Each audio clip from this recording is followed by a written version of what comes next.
देखिए जाकिर भाई तो मेरे बड़े भाई हैं, मेरे गुरु हैं।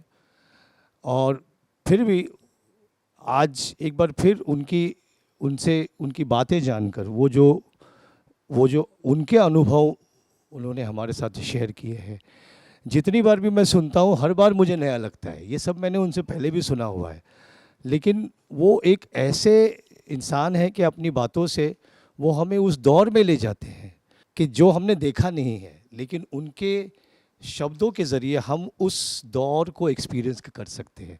तो ये जो अनुभव करके जो कार्यक्रम है जो हरि जी ने शुरू किया है वृंदावन गुरुकुल में, ये एक ऐसा है कि यहाँ पे हमें महान महान बड़े बड़े कलाकारों को बैठ कर के सुनकर उनके अनुभवों से हम उस दौर में चले जाते हैं जहाँ हम सोचते हैं और हमें ये महसूस होता है कि उन्होंने रियाज़ कैसे किया होगा, साथ संगत कैसे की होगी।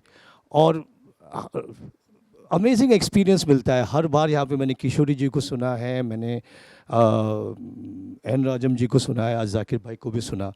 तो हर बार ये अनुभव जो है इसका बड़ा बड़ा ही एक इम्पैक्ट होता है मुझ पर। और मैं भी खुद एक कलाकार हूँ, तो मैं फिर सोचने लग जाता हूँ कि इनके अनुभवों से मैं क्या कर सकता हूँ। आंखें खोल देते हैं ये लोग इनके शब्दों से। और मैं बहुत बहुत शुक्रगुजार हूँ हरि जी का कि उन्होंने ये इस तरह का एक इंटरेक्शन ऑडियंस और आर्टिस्ट के बीच में शुरू किया है। Thank you very much. मुनाफा जी कुछ बोल रहे हैं। हाँ जी, मुझे बस एक बहुत इच्छा है, मेरी चाहत है कि आपके बारे में आपसे एक बात जाननी है। मेरे बारे में? जी। मेरे बारे में मुझे ही पता नहीं है। नहीं, सच में हम लोग बहुत I am a work in progress भाई।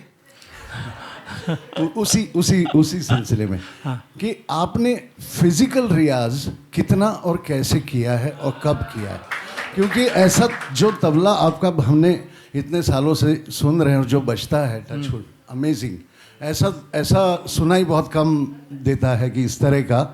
तो आपने फिजिकल रियाज क्योंकि सुना है आपने 2 चिल्ले किए हैं एक टाइम पे, और जैसे हरि जी को हम लोगों ने देखा। मतलब आपने काफ़ी बैठ के 40 दिन तक चिल्ला मेरा सुना? आपने चिल्ला किया ऐसा सुना। जी, तो आपके रियाज के बारे में। Physical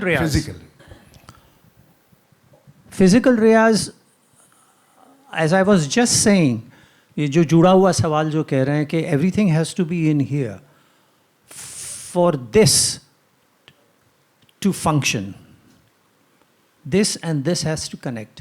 This and this has to connect. They must connect. They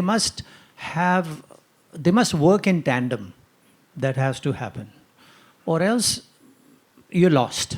So that's one thing.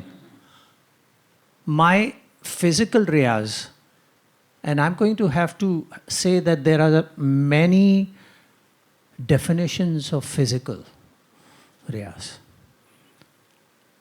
Physical riyaz doesn't necessarily only mean sitting with your tabla and playing. पहले तो ये क्लैरिटी कर लो, क्योंकि आप तबला एक बेंच पे भी बजा सकते हो, अपने घुटनों पे भी बजा सकते हो, अपने किताब पे भी बजा सकते हो, सर पे भी बजा सकते हो, कहीं भी बजा सकते हो और बजाते हो. You are playing tabla everywhere. You're doing it. One. Secondly, you are speaking tabla to yourself pretty much 24/7. You're constantly reciting, reorganizing, putting information in your mind. You're oiling your brain to function as a revolving door of information. You're already doing that. So it's not just me that I may have done physical riyaz for X number of hours or years, whatever. But every one of us, bansuri vadak, sitar vadak, kathak dancer, anybody, you are constantly in that flow. You're constantly thinking about music and rearranging and reorganizing and connecting constantly with your music. You're doing that. किसी जगह जा रहे हैं, radio पे गाना सुना, आपको कुछ याद आ जाता है. कुछ triggers something, होता है. So this is already there. Regarding me, physical riyaz, again, sitting behind my father and listening to him, accompany somebody, and that tabla sitting in my lap. I don't know how many hours I kept banging on the cover of that tabla, aping. And that aping once led to the point where my father moved away and put me on the tabla, and I accompanied Ali Akbar Khan Sahab when I was 7 years old for about 20 minutes. So when I was young, I mean, we had to go to school, obviously. So school से आए, थोड़ी देर तबला बजाया, दोस्त आ गए, भाग गए बाहर, वापस आए, फिर तबला बजाया, फिर खाना वाना खाया, जो भी है, चाय वाय पी, फिर तबला बजाया, फिर बाहर भाग गए, फिर आके फिर तबला बजाया.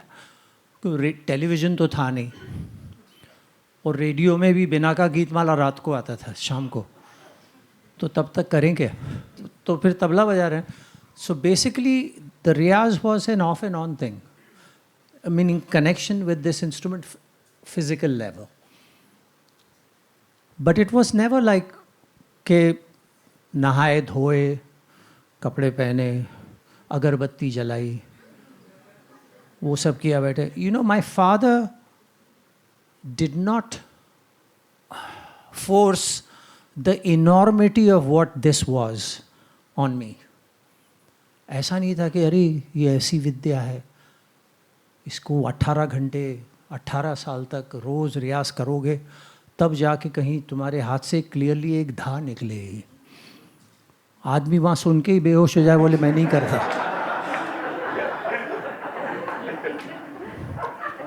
It was never,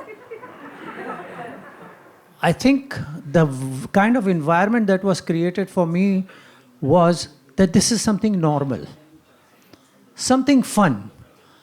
मज़ा करो, enjoy करो, मारो पीटो, जो भी है. तालीम हुई, बट तालीम ऐसे, बेटा ये है दा दिन ताकत दा धरगट दिन ताकत ताकत टकदी के नकत ताती दा, अब इसकी चक्करदार बनाओ. तो ये तालीम हो रही है, और ये कायदा है, धा गधा तीता के नता तीता गते ना के नता, गधा तीता के नता तीता गते ना के नता, गधा तीता के नता तीता गते न धा, गधा तीता के नता तीता गते ना के नता. अब इसको और आगे खोलो, ये तालीम हो रही है. बट ऐसे नहीं कि इसको हाथ से कैसे निकालोगे. निकास की तालीम नहीं थी, निकास की तालीम नहीं थी, वो मुझे देखना था. और फिर उनके शिष्यगण विनायक इंगले वगैरह सब ऐसे बजा लो, ऐसे बजा लो. लेकिन मेरा जो था बजाना, I was not trying to just play the composition, I was trying to sound like him. So in doing so, I had to develop my own way of addressing the tabla. Because my hands were about 4 times thinner than his. They didn't, I mean, उन्होंने मतलब आलू मूली के पराठे और बड़े बड़े गिलास लस्सी के पी के और सरसों के साग और घी खा के जो उनके हाथ थे वो हमारे बन नहीं सके. तो उतना वज़न कैसे लाया जाए, क्या किया जाए. तो developing, and that is why I have to say he did not create a situation where I had to be afraid of touching the instrument. He did not create a situation where it was like कोई बहुत बड़ा पहाड़ चढ़ना है. It was more like I'm going to have fun with this thing. This is a friend. I'm going to enjoy myself. And I will do it when I feel like doing it. It wasn't like कि भाई उठ के नहा धो के बैठ जाओ और 4 घंटे रियाज करो, चाहे तुम्हारा दिमाग इसमें लग रहा है या नहीं लग रहा है. ऐसा नहीं था. Whenever I felt connected, I did it. Because you will notice that when you are practicing, after a certain amount of time, your mind starts to wander. It moves. You're starting to think of other things, or other things are creeping into your mind, and you can see things happening. So, what naturally happened with me is that if I was playing for 20 minutes, half an hour, 30 minutes, I knew exactly what I was doing. I knew exactly what I sounded like. I knew exactly what I was doing wrong or right or whatever. And then when my mind started to wander, I left and went off somewhere else.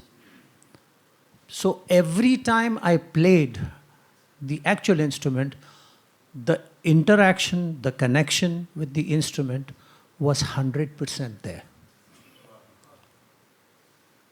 So I firmly believe that is, an hour of that is about as good as 10 hours of physical practice.